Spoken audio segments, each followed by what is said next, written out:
Welcome to the APG's first Pro Celebrity PowerPoint challenge. That is the closest you're going to get to anything audiovisual in this talk, I'm afraid.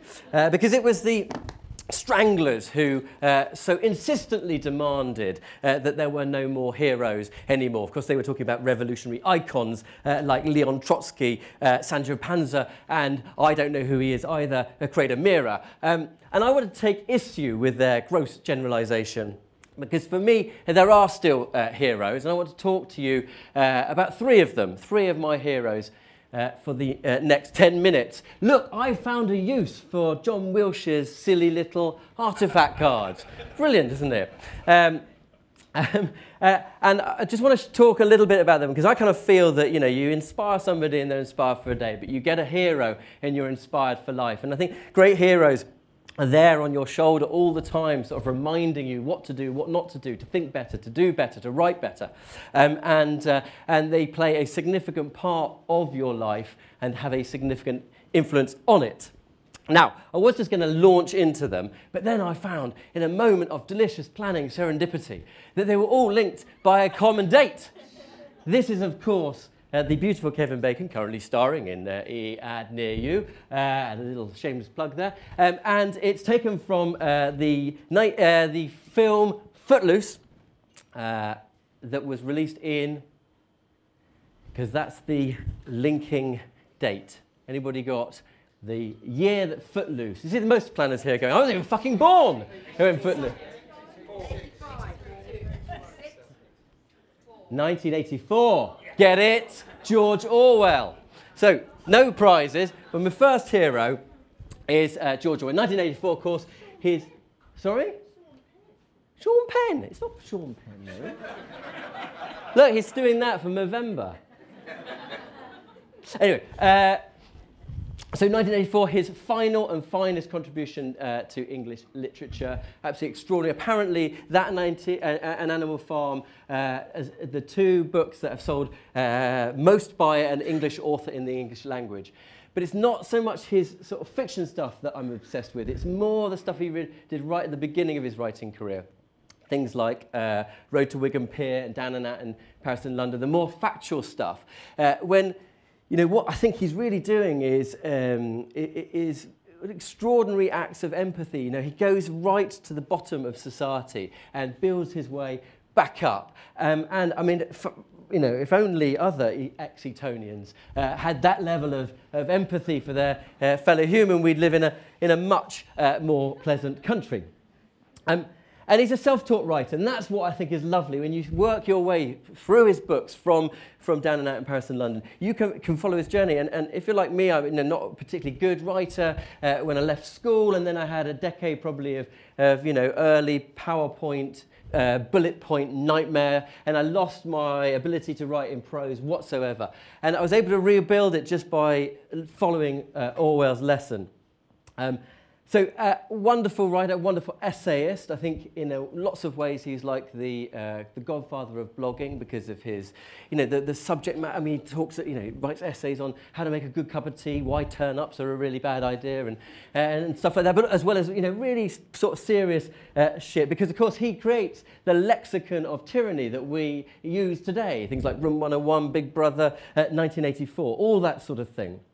And the reason that I love him most is because of his instinctive dislike of orthodoxy. Absolutely fantastic quote from him here, where he talks about orthodoxy means not thinking, not needing to think. Orthodoxy is unconsciousness. And when you think about the amount of the cesspit of sort of orthodox thinking and doing that our industry produces on an annual basis, this instinctive dislike of anything that smacks of orthodoxy is what's really, really powerful. Whenever I get a little bit lost and need a little bit of a kick up the arse, I pick up this. It's the essays he wrote when he was literary editor of the Tribune, left-leaning magazine during the war. And there's a just extraordinary piece of writing here in defense of carpet-bombing German cities, which you'd think is like, okay, that's a big intake of breath. So this is what he says. Why is it worse to kill civilians than soldiers? A bomb kills a cross-section of the population, not quite a representative one, because the children and expectant mothers are usually the first to be evacuated, and some of the young men will be away at the army. On the other hand, normal or legitimate warfare picks out and slaughters all the healthiest and bravest of the young male population. Every time a German submarine goes to the bottom, about 50 young men of fine physique and good nerves are suffocated. Yet people who would hold up their hands at the very words civilian bombing will repeat with satisfaction such phrases as, "We are winning the Battle of the Atlantic." Heaven knows how many people our blitz on Germany and the occupied countries has killed and will kill, but you can be quite certain it will never come anywhere near the slaughter that has happened on the Russian front. You know, he's justifying an abhorrent military action, and in doing so is taking down the orthodoxy of the day. And I think for that reason, you know, every planner should have that instinctive dislike of orthodoxy burned in the back of their mind. That's George Orwell in 1984. This rather fine specimen of rock kind released his debut solo album, World Shut Your Mouth, which pretty much sums up Julian Cope's attitude to life. So I want to recommend my second hero to you as a man who's truly and uncompromisingly unorthodox. I wasn't around for the Liverpool punk scene. I leave that sort of historical detail to people like Mark Earls. But I kind of came across, thank you, Mark, Julian Cope in about 1992 when he released an album called Jehovah Kill. The clue's in the name, which pretty much, along with dabbling with Richard Dawkins at the time, converted me wholesale to atheism. And he had a very profound effect on how I thought about the way that we live and the point of our lives. And indeed, his last major album, I think, of 48, came out in about 2008. It's called Black Sheep, and it's 11 protest songs against religion, the most fascinating of which I think is the best song title in the world ever, which is, and I think almost the most impossible chorus to sing, was will all the blowing themselves up motherfuckers will realise when they were dead that they are suckers. I just love Julian Cope's anti-authoritarian, anti-orthodox approach to life. He's also the author of the best job title for any planner. Faris can keep his digital ninjadom. What he describes himself as is a forward-thinking motherfucker. And I think the best planners are indeed forward-thinking motherfuckers. Julian Cope, the ultimate contrarian. And finally, the only hero of mine to be in any way substantially rich, which is probably an issue for me going forward. He's worth about 1.45 billion quid. It's James Dyson. In 1984, he launched this product. It's about 10 years before the Dyson, as we know it, was launched in the UK. And he created, this is the, after, what's it, 5,127 prototypes, releases the G-Force in Japan, only in mail order.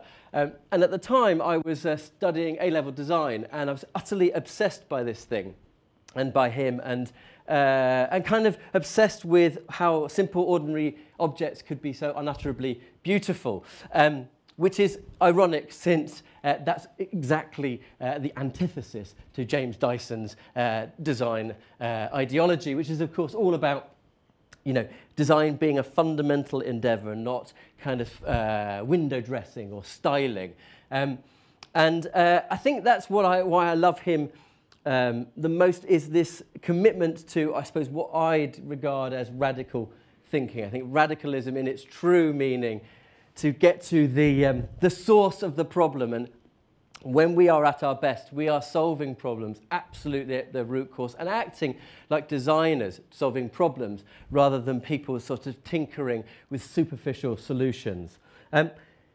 He's also famously a bloke who really fucking hates brands, doesn't he? And he says things like, you know, I want people to buy my things because they're better rather than because they're Dysons. And you kind of go, well, James, good luck with that, because you are pretty much the best example that companies, ad agencies, And businesses do not own brands, people own brands. And if we decide that you've got one of the most valuable brands on earth and we're going to buy everything that you make and we're going to love putting our hands in those things, even in France today, I was like, oh yes, British design, excellent, made in Malaysia, bit of a shame. Anyway, you know, then you've got a brand and you sort of need to live with it. So James Dyson, true radical. And those are my sort of the things I carry around on my shoulders every day with these three heroes. I'm just suggesting you can have your own heroes. It's okay. Set yourself against orthodoxy of any kind. That is your job. Be radical. Solve the problem at its root cause rather than tinkering away with superficial solutions. And best of all, please be a forward-thinking motherfucker. Thank you.